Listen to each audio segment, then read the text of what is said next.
Hi, I'm Jamie Stegmeyer, and you're listening to Board Chitless. Tonight's episode of Board Chitless is sponsored by The Game Steward. The Game Steward is an online game store offering Kickstarter board games out of print and imported games at reasonable prices. It's time to play. Hello there, and welcome to Board Chitless. I'm Leki, and this week I'm joined by Tristan. And we've been playing Eclipse.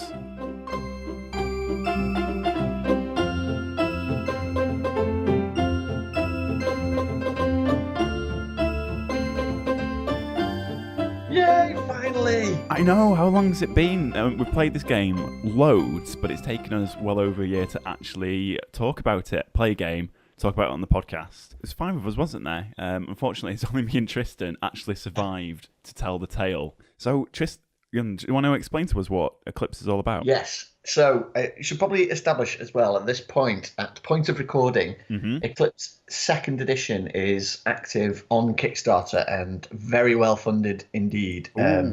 So, it's at like $500,000 or something. So, we need to point out that this is 1st edition now, Yes. Eclipse, that we're playing, that we played. And we've got everything thrown in, including the kitchen sink. We've got the Rise of the Ancients expansion, Ship Pack 1, Shadows of the Rift, and Yes. I even went as far as tracking down all of the individual promo expansions, like the Black Hole, the Pulsar, the Nebula. So it's probably a bit of a spoiler at this point to show how much how much I've invested in it financially, and B, how much I've invested in it emotionally, because I flipping love this game. So we had everything thrown in with all the expansion stuff was shuffled in as well. Which so is the only way to do it, really, isn't it? Yeah. Just chuck it all in. What I did like about the expansion material for Eclipse, whilst we're going massively off pace, was that it didn't seem to bloat the game. It was each expansion seems to be a significant rule addition, and then you just throw it in and everyone gets on with it. There's extra aliens and stuff as well, isn't there? And is it player count that increases with the expansion materials? Yeah, the first expansion, the Rise of the Ancients, lets you play with up to 9 players, which we have actually achieved once in our past, haven't we? Yes, we did. It took us about 6 weeks. It did take it did take about 6 or 7 hours to finish that game, but it was epic. And it was fun. There wasn't anybody that wasn't actually invested in the game by the end of it. Everyone seemed to have a good crack at the whip. No, we somehow managed to maintain everybody's attention. Even the people who were getting pounded wanted to see who was going to rise to the top at the end of it. We should probably as well just zoom out and say what it is. Maybe. I don't know. Let's just talk about it very elaborately. See if we can work out from the hints and suggestions what it is. It's a 2 to 6 player, proper traditional 4X game. But there's nothing else really quite like it. People talk about Twilight Imperium and other space opera games, but Eclipse just has this real pared down, smooth mechanics. Like the game mechanics are just so easy, really. Yeah. Even though it's a big complex game, it's quite easy to grok. There's only sort of 6 things you can do in a turn, and you go from one little tiny spaceship, a little interceptor, and a couple of home planets in your little hexagon, which is your corner of the galaxy. And over the course of the game, you're going to grow it using exploration and exploiting and expanding and exterminating. Yeah. But you're going to be doing like the actions are like growing your empire, building loads of extra ships, conquering loads of planets, and eventually meeting each other and beating the crap out of each other. Yeah, it's a race to the center, isn't it? Essentially, but then also a race to annihilate. Yeah, and then annihilate as many people on the way in and out as humanly possible. Absolutely. Yeah, like you're saying, I think it's after playing quite a few big box games now, it's probably the easiest big box game to learn, I think. Like you're saying, there's lots of game systems going on. Like you can upgrade your ships, you can research technology, you can explore, you can influence your planets. And it all sounds very like almost overwhelming when you kind of like first look at it. But then once you actually play a few rounds, you realise that each large sort of like it's all very like high concept ideas but pared down to like just basic actions. So you're doing these big fanciful things and they can it's like your tech tree can kind of like open up, but it's never at a point where you're overwhelmed with choice of what to do. There's usually 2 or 3 things that you're going to want to do each turn, which I found was really neat. Yeah, I think the choice is there, but the sort of confusion isn't. So you have a good indicator that if you've gone and researched on your previous turn, then you're going to be wanting to explore or implement the technology that you've researched by upgrading your ships, and everything, all the upgrades, all the technology is just war. It's all like new missiles that you can use against the enemy, new cannons, and then like the tech to support those cannons, like the power that you need on the ships to be able to carry bigger guns, and then to develop bigger ships. So you've got your interceptors, your little lightweight fighter jets, and then you've got the cruisers, which are the bigger kick-ass ships, and then you've got the dreadnoughts, which are the big beasts. And every single thing that you build in the game feels great. It's so satisfying to like put stuff down on the map and exploring. So the whole universe is made out of hexes that you explore as you go. So you've got that classic sort of exploration feel that I just absolutely love. Can't get enough of that. Finding a new world that you can then colonize, or treats that you can find in these like new hexes. So you might have AI bad guys waiting for you that you can have a bust up with, and then they'll reward you with ancient technology and extra victory points, and then you can colonize the planets that are in that ancient sectors. And then, of course, because we had all those extra expansion pieces, there was stuff coming in that I'd never seen before, like the black holes turning up. Dave sent a ship into a black hole, which disappeared off the map and came back the next turn with discovery tile. And there's so many cool things going on.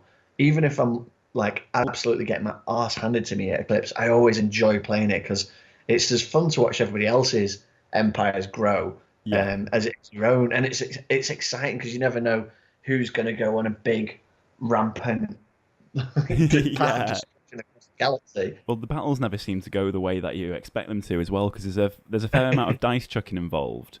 But when you start off, your weapons are so poor, you can only really hit things on a 6, and then you can like add targeting computers, which means that you can add you'll be successful on a 5 and a 6, or super great ones that you might find floating in space, when you just can hit on a 3, 4, 5, and 6.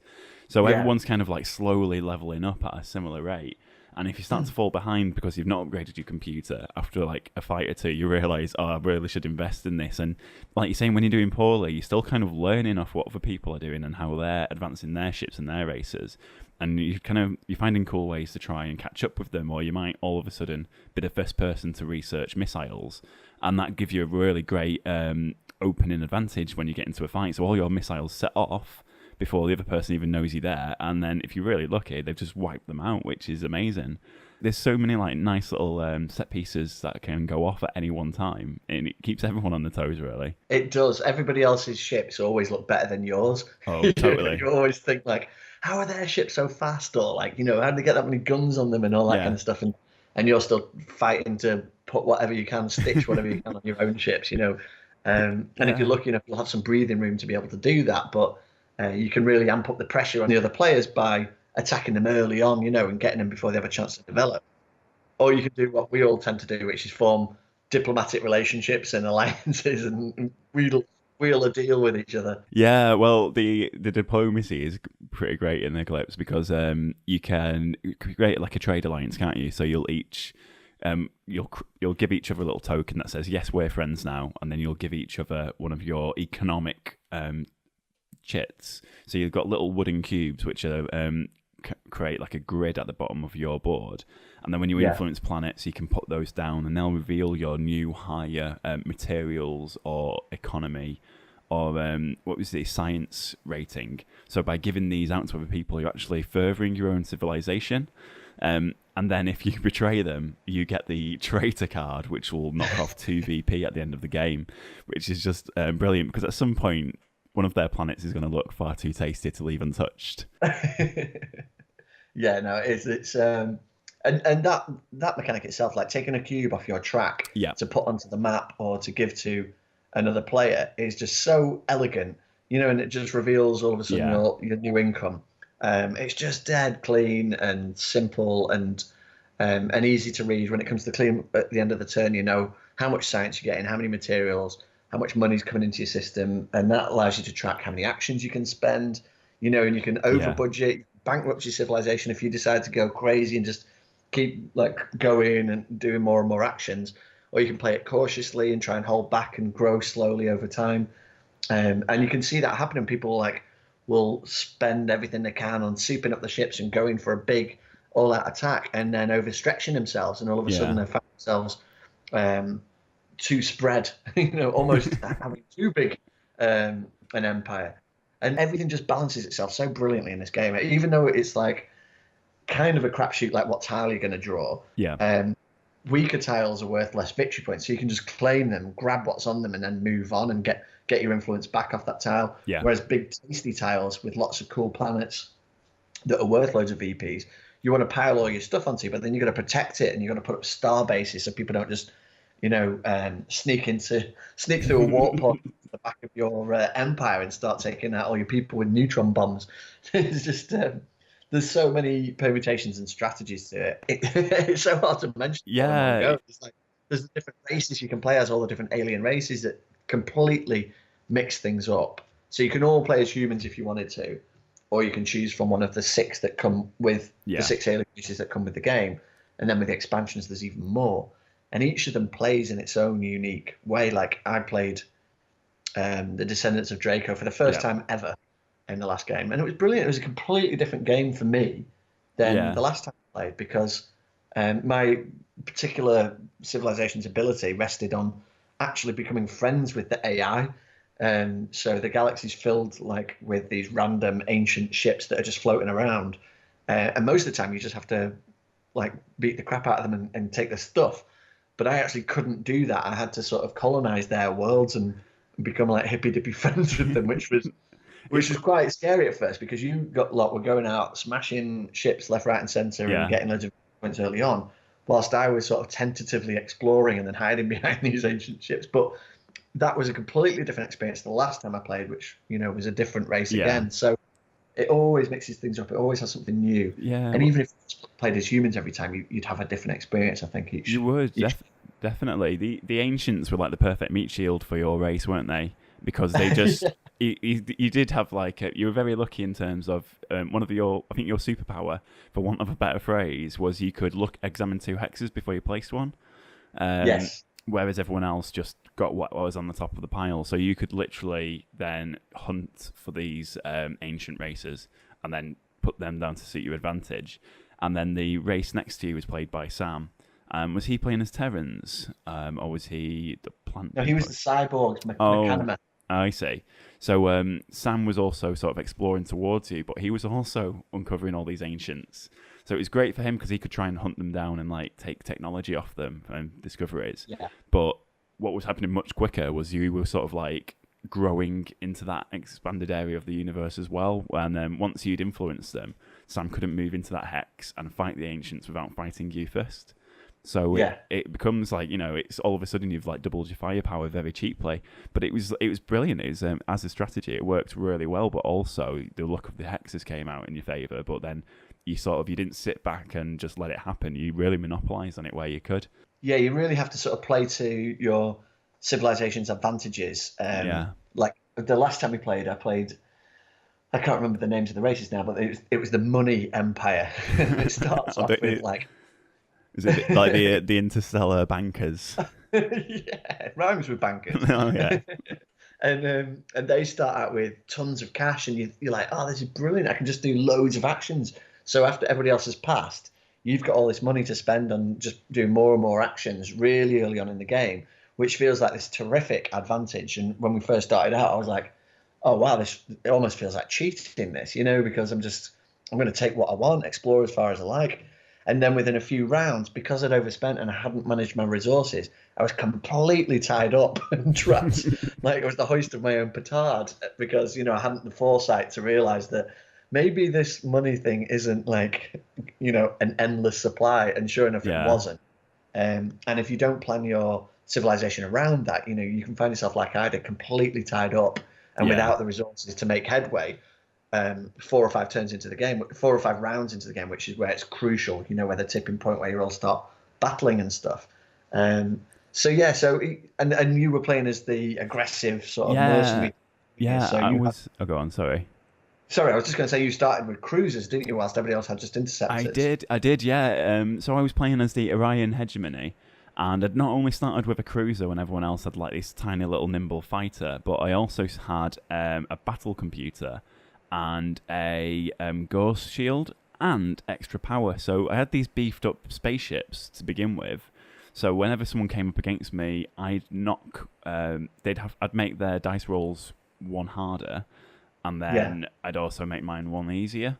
Plus, I could add a load of extra tech that, like, most of the tech in Eclipse just drinks power, so you have to spend some of your like slots filling them up with generators. Whereas I didn't really Yes. have that problem. If I wanted real big beefy firepower, I didn't have to get extra generators. But until mid game, that wasn't a problem. I could just put whatever weapons or computers on there that I wanted, and that was a really strong advantage. The downside to it was because I hadn't played them before and I wasn't really paying too much attention to what I should be doing early on. I was trying to build my economy because I realised with the cheat sheet, Eclipse gives you these really handy little cheat sheets that says, well, your aliens are great at this, but they're bad at this as well, so look at that.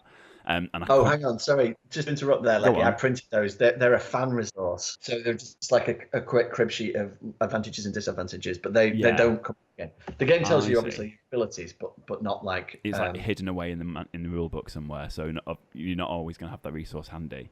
But I found it super helpful, almost too helpful. So I did it the first few turns. I should have been like flying into unknown space, trying to fight aliens, trying to fight other players, and quickly getting early victories, so I could get a load of VP from that goodie loot bag. But in the end, I ended up just like taking over a few sort of systems and then kind of pinning myself in because I couldn't build my economy anyway. I should have been out fighting people and stealing their economy planets. But it was just like I won't make that mistake again with that particular race. And that's the great thing about Eclipse is like even when you do badly or even when you think you're sort of struggling in the early game, you can kind of see a way to pull it back and change your strategy. And there's enough time in the game and there's enough maneuverability with all these different game systems and mechanics that you can really like turn it around. In effect, your civilization's quite nimble, and it feels that way when you're playing. It's just you've got to try and steer it in the right direction at the right time. Otherwise, someone's going to capitalize on you by beating you up. Yeah, for sure. And yeah, what you were saying about the loot bag, that's actually essential early on in the game. You need to, even if it's like you have your one little interceptor, you want to actually throw it at one of the AIs ASAP, because even if you get destroyed, you get first dibs on the tokens. So the token bag is full of victory point tokens. Yeah. Each is priced between 1 and 4 points. And 4 points is incredible. That's like owning 2 hexes in the galaxy kind of thing. And if you can get those early before everybody else does, you're on to a winner, because that can bank you shed loads of points by the end of the game. And then when everybody else starts fighting, there's only like the 1s and 2s left to pick up. And all the good stuff have been taken. Yeah, and everybody's got about 4 slots, haven't they? Like you can put these tokens into. So you can fill up those slots, and then later on in the game, if you do have if you're lucky enough to pull out a high value VP token when you've already filled it up, you can just swap one out, and they're all secret, so no one else knows what you've got. So it's brilliant, and it just keeps everyone on their toes when you start attacking all the aliens and you've not attacked any. It's like, oh, I need to do some catching up here. I need to try and kill some or just get blown up. Yeah, suicidal flights for the interceptors is always a good opening gambit.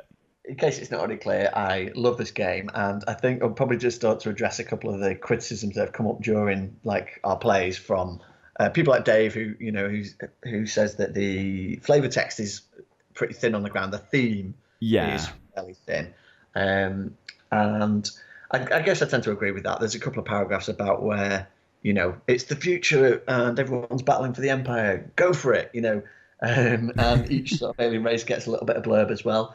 But I think I've maybe from watching TV or reading books and stuff, I've got enough high-end science fiction reference points in my imagination for it to really speak to me on a fundamental level, because it reminds me of like Ian M. Banks' science fiction and stuff. When you're building these orbital rings, you basically build these ring-shaped planets out of like gigantic components that are so big they function to your economy as planets, and you're building these giant robots that can wipe out entire like solar systems and stuff.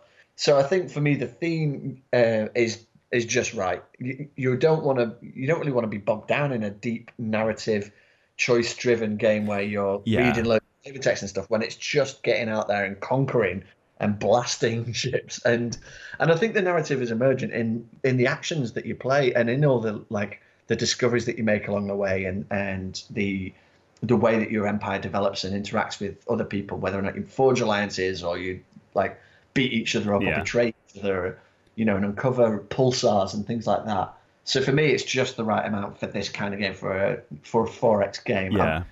I actually probably wouldn't want to slow it down with more event cards and stuff, or story beats. I don't think that would help it. I think it's such a polished engine that for once, because obviously I love thematic games and everything, but for once I don't think it needs more theme than it already has. Yeah, that does make sense. And I think it's similarly, you could change the theme out. You could have made medieval settlers taking over different towns, or you could be out taking over island chains in the middle of the Pacific Ocean. I'm sold, Leki. When is that game coming out? Oh, exactly. 2 weeks after Eclipse, we Control C, Control V on a Kickstarter page. But it's the theme here is just kind of giving the mechanics something to drive. I think the theme's secondary to the game with Eclipse, and it isn't really a bad thing. The mechanics work so well. The engine that you build is so well greased that everything just happens quite neatly. You can make bad decisions and things can go badly, but it's not necessarily the game's fault, and you'll kind of tell your own story whilst you're doing that. I felt theme-wise that the theme that it has, and the way that like the miniatures work, and the way that the economy is driven, and the way that the weapons are named, that all works really well. And it feels like it's a big space exploration beat 'em up really. After about 2 rounds, there's no doubt in anyone's mind that the objective of the game is to soup up all your spaceships, take over as much of the map as possible, and just cling on for dear life. Absolutely, yeah. It just does what it says in the tin, and I think it's just sort of that perfect iteration. And to be honest, actually, I would want to play Twilight Imperium just so we can compare against it, but I don't think any of us has it yet. It's a big game. It's probably I'm not sure if it's the same sort of concept like as a 4X, but we're going to be there for like the best part of a day. It's a big investment as well. So if you already own Eclipse, would you want to spend £90 on another like space warfare game? But saying that, personally, I wouldn't, because I'd bet a lot more than £90 on Eclipse. Yeah, with all the expansions and stuff. Yeah, it must be. Yeah, definitely. So you've it's a significant investment there. But it's just looking at Board Game Geek, and it's got a rating of 8 out of 10, and for me, that's exactly where it stands. It's an absolutely brilliant game. It's pretty much perfect. I'd go as far as saying. Well, 8 out of 10 is not perfect, Leki. I'd say that's 2 points shy of it. Yeah, but the problem is, where it should be. The problem is, Tristan, it's voted for by people, and people also voted for the Nazis. So you can't trust all of them. There's a cheeky little peep show reference there, but you know, it's not going to please everybody, and I think this game, I like sci-fi, I like confrontational games, I really like trying to pit my wits against somebody else. Saying that, I don't always take it so well when I lose them, when I start getting beaten up. But I think if you weren't into any, like, if the theme could throw you off, if you're not a big fan of confrontational games, that could throw you off. And there's a lot from a player's perspective not to like about the game, just purely because of how the game's based. But if you do happen to like those sorts of games, then your quid's in. And there's just so much of it as well. You can see where games like Archipelago have taken like the exploration side of it. So you uncover a tile, you take one out, and you have to fit it in a certain way, or you can't place it. There's all sorts going on, really. Like I said, I couldn't be more of a fan of the tech tree, the way that the research works, and then you get the little bits of computers, and then you can upgrade your ships. But then they also make other research cheaper, so the more money you spend on research, the more you're going to advance research quickly. All these things all work really well. I really like the economy, how your turns drain the amount of money you're spending, so that you have to take over more economy planets and build up a game engine in order to take more turns. So because my faction were very militaristic, they didn't have a lot of money. So for most of the game, I was only taking about 3 turns per round. So I think I was the first player pretty much the entire game until like the last 2 rounds. In which case I started to be a bit bolder and take a few more turns. But it was really like breaking the bank for me. I was going to try and attack somebody, but it would have made me bankrupt. So I thought it's just not worth it. But sometimes you just got to make these tough decisions. Can you shove stuff around? Yeah, exactly. And then you can. Another neat mechanic is resource trading. So if you do run out of money, you can spend 3 science for 1 economic unit. So if you're 1 shy and you're going to go bankrupt, you can spend some of your hard-earned science or a couple of your materials. And again, my race, I think it was 4 of those instead of 3 of them. So everyone's a little bit different. But there's ways of digging yourself out of that hole, and it'll hurt, but it might not necessarily hurt as much as what the alternative could be. And sometimes you just have to kind of dig into these resources to get the most out of your actions. Yes, for sure. And going back to what you said about the tech tree as well, it's unusual in that I think all of the technologies are desirable. Like you want to research everything that is available, and you have to pick and choose. But the cheap stuff is kind of essential. The cheaper technologies like neutron bombs. If you get into someone else's galaxy, you want to be able to wipe out the people. Yeah. And if you don't have neutron bombs, you have to roll, and there's a chance that you won't be able to, and they'll be able to rebuild the forces whilst you're knocking them out. So there's like some really cheap essential technologies that you want early on. Yeah. But then all the really juicy stuff is further up the technology board, the really expensive stuff, which gives you multiple extra actions and gigantic cannons that do 4 damage instead of 1 damage. And like pretty much everything is great. And being first player, it allows you first dibs on all the tech that comes out. So it's desirable to pass first and become first player next round. It's not a secret that passing first to become first player next turn and taking it in turns to play actions, those are 2 things that I completely pinched for Gloom of Kill 4. Because I think they just work functionally so well. You know, the downtime between turns is actually, even with 5 players, it's still not too low because everybody else's moves directly affect you because it's such a competitive game.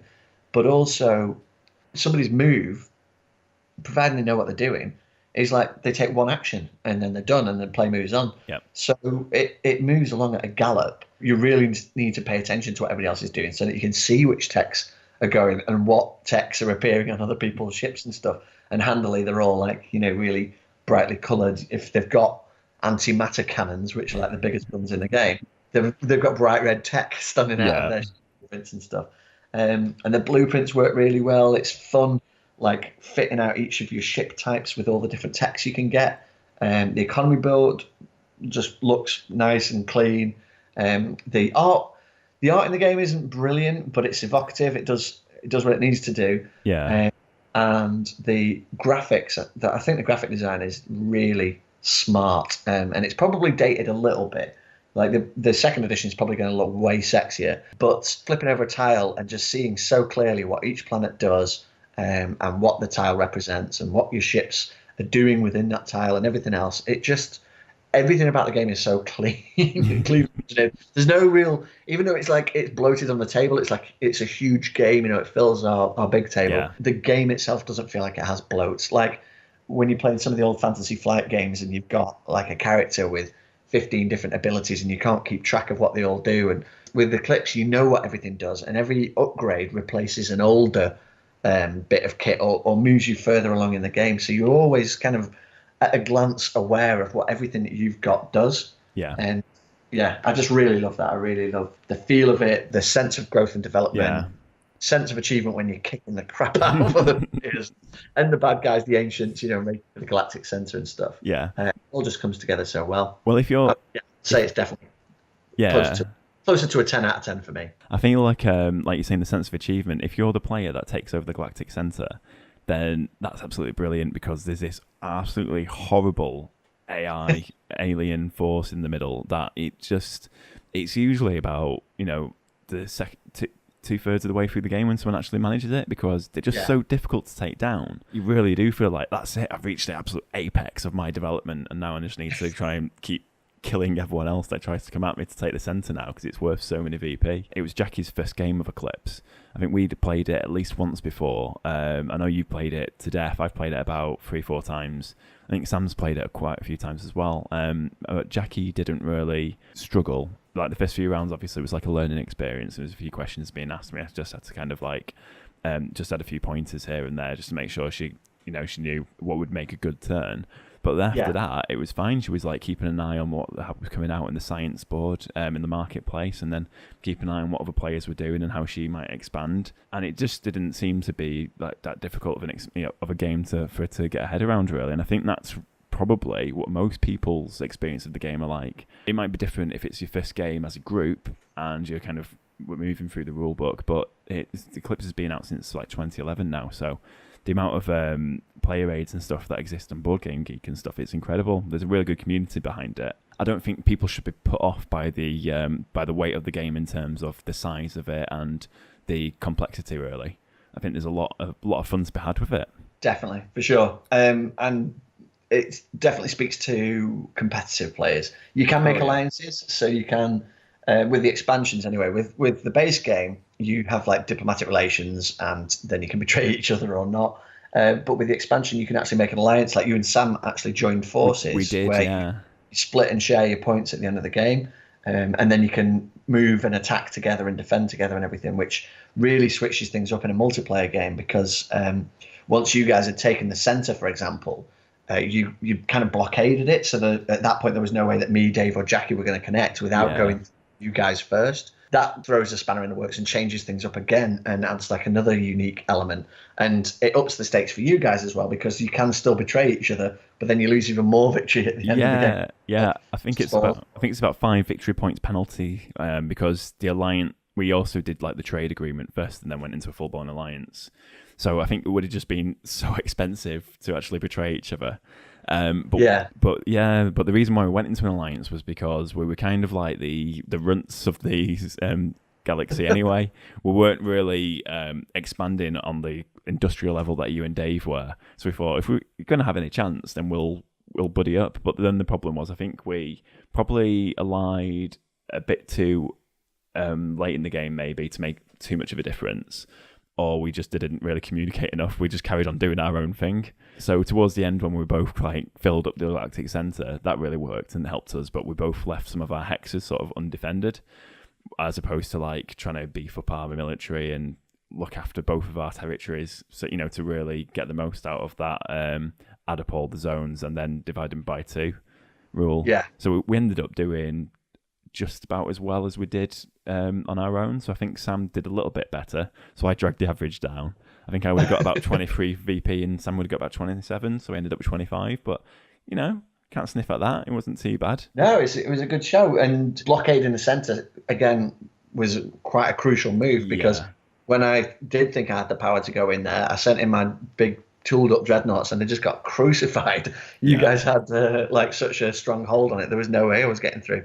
And the same for Dave as well. He had formidable dreadnoughts at that point as well, which were just useless by comparison. Yeah, they were just flying meat grinders, weren't they? They were just spitting up everything, but there was just too many ships, I think. Yeah, it was a really interesting game, and I'd love to play as the aliens again now because I feel like I've really got a grasp of how different they are. And you just like any game, I suppose, when you've got asymmetrical sort of factions, you just got to look for what's my weakness and what's my strength, and then just gun them. It's all about gaming it, really, isn't it? Definitely. But yeah, so much fun's bad. So many stories coming out at the end of it. Every round was a completely different. It's a new sort of puzzle for me to try and work out in terms of how can I catch up, because it seems that you always feel like you're the person that's doing the worst because you can never expand as quickly as you want to. And for me, that's a sign of a great game. It happens in Archipelago. It happens in Eclipse. Even Dead of Winter, sometimes you feel like you're not putting in as much as the rest of the party are, even though it's a co-op. And yeah, it's just absolutely brilliant. Yeah, that notion of, okay, I'm doing okay with exploring, but my science is way behind, or my science is good, but my ships are rubbish, or my ships are great, but my economy is crap. So you're always chasing that one, that extra thing or 5 things that you need to improve your galaxy, whilst everybody else is doing the same exact thing. And as you say, you look at everybody else's boards and you're just like, how am I so far behind? And then it all starts to come out later in the game. Yeah. Once the colours on the board give you an indication of how much people's galaxies have spread, but it also, if their empires are bigger, you know that they're universally going to be weaker because they're too thinly spread. So then can you hit them? Can you get to them and hit them where it hurts? Yeah. And the game allows for that as well. So you can sort of turtle early on in the game where you're making sure that you explore in such a way as to make it very difficult for other people to come at you. But then towards the end of the game, people can unlock technologies like warp technologies where they can just come through. No matter how well you've blocked yourself off, they can just materialize in your solar systems and just start nuking you. So it is really, it caters for all eventualities, and I just love that. It just feels so thoroughly tested and proven. Yeah. That the system is just so robust and so much fun each time. Yeah. Absolutely not for cooperative players, but absolutely 100% for competitive people like our group. Well, that's it. You can just tell by the way the game plays. It's been like play tested to death. And like each expansion brings in some completely bonkers rule, which just works. Like, you're flying through space and all of a sudden you uncover an extra dimension that's inhabited by these really aggressive aliens that are just going to spit out at you randomly and probably tear you apart. Oh, yeah. It's like the Nexus. Instead of the Rift. Yeah. Monster, they were even the anomalies. That's it. That was it. Yeah. So Dave and Sam uncovered a couple of those. So they're like a variant again. So there's already ancient ships and cruisers and dreadnoughts lying around the galaxy. But then with the expansions, there's even more nasty things that can fly into your home world and start nuking it and nuking themselves because it's really unpredictable technology. And then there's stuff that we didn't even scratch the surface of. There's the option to do time travel, so you can send ships into the future, or you can bring them from the future into the present and pay for them in the future. Yeah. And there's like all these crazy sort of scenarios that can materialize, and mutations and all kinds of crazy stuff that it won't appear in every game, but it's that sort of feeling of endless possibility. That I really, really enjoy. Yeah, there's many layers to this onion. Before we wrap up, then, so providing the onion has all the expansions, the onion has all the expansions and lots of space guns. In terms of the second edition, is it like a major overhaul of the rules being revised, or is it literally like new art, new components, and a few different? Is there any like big major differences that might want people to want to like sell upon edition 1? I think primarily it's going to target people who don't already own a copy, because the updates to the rules are not significant. I think that there's a few that you could implement with a first edition. Yeah. I don't feel, to be honest, that actually anything really needs to change, so I'm not sure I would implement them. It's a bit like with Through the Ages. I've got third edition. I'm quite happy with that. And I've tried fourth edition, and I can see how it's more polished, but I'm so used to playing the old version. I think I'm sort of happy with that. And I think it's probably the same with Eclipse. Part of me thinks it would be an amazing investment, and I'd like to see how it plays, and I'd love to see the graphics and art all souped up and stuff, and maybe the components as well. But I personally won't get from the new Kickstarter what I'll get from the existing game, with all of the extra promos and expansions and everything thrown in. Unless they literally mimicked the entire back catalogue of expansions and made sure that it was included in the new one, which cost-wise, it would be impossible for them. They'd go bankrupt. Yeah. And I think that's been some of the complaints.